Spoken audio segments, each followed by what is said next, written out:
اور رمضان کا مہینہ میرے آقا صلی اللہ علیہ وسلم کی عادت شریفہ یہ تھی کہ ان مہینوں میں آپ کی عبادت اور زیادہ ہو جاتی جو اور مہینوں میں آپ کی عبادت ہوتی اس کے مقابلے میں۔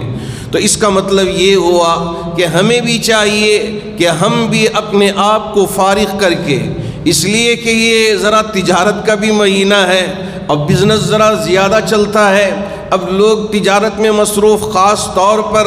اب یہ اجناس کے جو دکانیں ہیں وہاں ان کے لیے جہاں غلہ ملتا ہے وہ دکان والے بڑے مصروف ہو جاتے ہیں، اور اسی طرح کپڑے والے جو تاجر ہوتے ہیں تو وہاں بھی لوگوں کی بھیڑ لگنے لگ جاتی ہے۔ اب کیا کریں کہ اب یہاں عبادت کرنا ہے، اب یہاں ماشاءاللہ تجارت بھی بڑی زور کی چلتی ہے، کریں تو کیسے کریں؟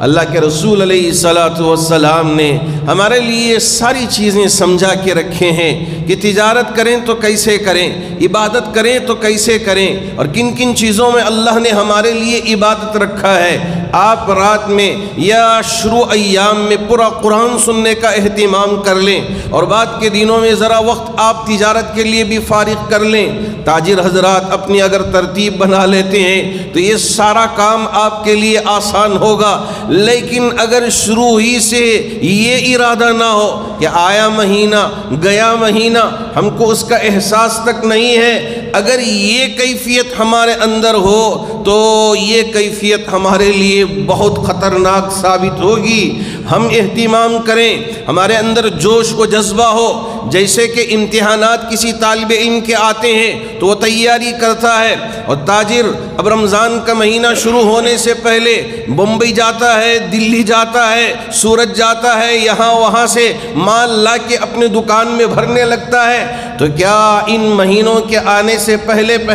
ہم اپنے آپ کو تیار نہ کریں، ہماری صحت نہ بنا کے رکھیں، اور ہمارے اندر وہ جوش و جذبہ کہ ہاں مجھے روزے رکھنا ہے، مجھے قرآن کی تلاوت کرنا ہے، اگر مجھے قرآن پڑھنا نہیں آتا تو قرآن پڑھنا سیکھنا ہے تاکہ میں اللہ کا مقرب بندہ بن جاؤں، میرے اللہ مجھ سے محبت کرنے لگ جائیں۔ یہ شوق، یہ جذبہ اگر ہم ابھی سے یہ پلاننگ نہ کریں کہ میرے قرآن کتنے ہونا ہے، میرا ذکر کتنا ہونا ہے، استغفار کتنے مرتبہ مجھے پڑھنا ہے دن میں، اور اسی طرح درود شریف کا ورد مجھے صبح سے شام تک کتنی مرتبہ مجھے ادا کرنا ہے، پڑھتے رہنا ہے، اور قرآن کی تلاوت مجھے یہ کیسی کرنا ہے، کن اوقات میں کرنا ہے۔ اگر ان ساری چیزوں کو آپ اپنی تجارت میں بھی ہیں، زبان پہ استغفر اللہ ہے، استغفر اللہ ربی من کل ذنب وخطیئۃ واتوب الیہ، یہ ہے کہ صرف استغفر اللہ یہ آپ کی زبان پہ ہے، آپ تجارت کر رہے ہیں، دکان پہ بیٹھے ہیں، روزے کی حالت میں ہیں، سبحان اللہ الحمدللہ لا الہ الا اللہ اللہ اکبر، یہ اللہ کی تسبیح آپ کے زبان پہ ہے، اللہ کی تسبیح آپ پڑھ رہے ہیں، اور یہاں تجارت بھی ہو رہی ہے، تو یہ اجر و ثواب ملنے کے لیے بڑا آسان ہمارے لیے راستہ ہمارے لیے میسر ہے۔ لیکن اگر ہم اس پر چلنا نہ چاہیں، ان کی غیبت،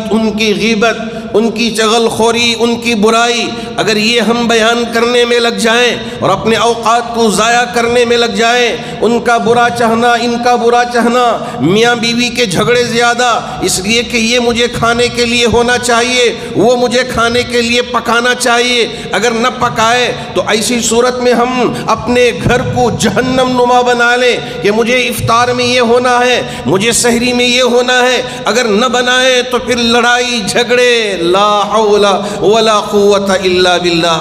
نہ کہ کھانے کے لیے ہم لڑیں، اگر ملتا ہے تو اللہ کا شکر ادا کریں۔ دیکھیں میرے نبی کی زندگی کو، اللہ کے رسول علیہ السلام کے گھر میں مہینے تک چولہا نہیں جلتا تھا، کیا کھاتے؟ کھجور کھا کے آپ گزارا کر لیتے۔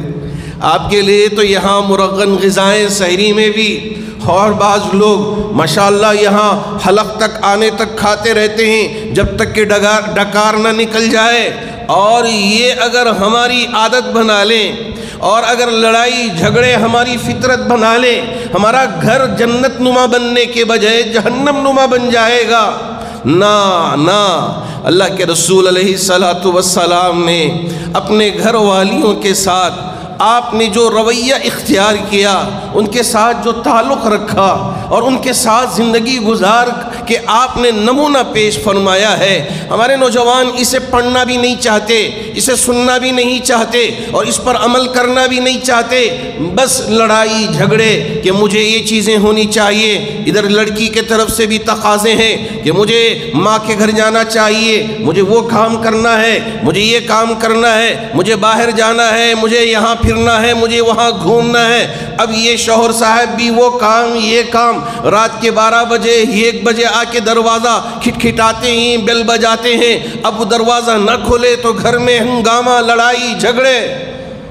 کہ اسی لیے اللہ نے ہمارے لیے زندگی عطا فرمایا ہے کہ ہم لڑتے رہیں، ہم جھگڑتے رہیں؟ نہ، اللہ نے ہمارے لیے یہ زندگی عطا کیا ہے تاکہ ہم شوہر ہونے کی حیثیت سے اچھی زندگی گزاریں اور بیوی ہونے کی حیثیت سے بیوی اچھی زندگی گزارے، اولاد ہونے کی حیثیت سے ماں باپ کی عزت کریں۔ یہ پوری زندگی ہمارے سامنے ہے۔ اللہ کے رسول علیہ الصلاۃ والسلام نے نمونے کے طور پر، عملی طور پر ہمارے سامنے ساری چیزوں کو ذکر کر دیا ہے۔ اگر معلوم کر لیں اور اس پر عمل کر لیں، ہماری زندگی آسان ہو جائے گی۔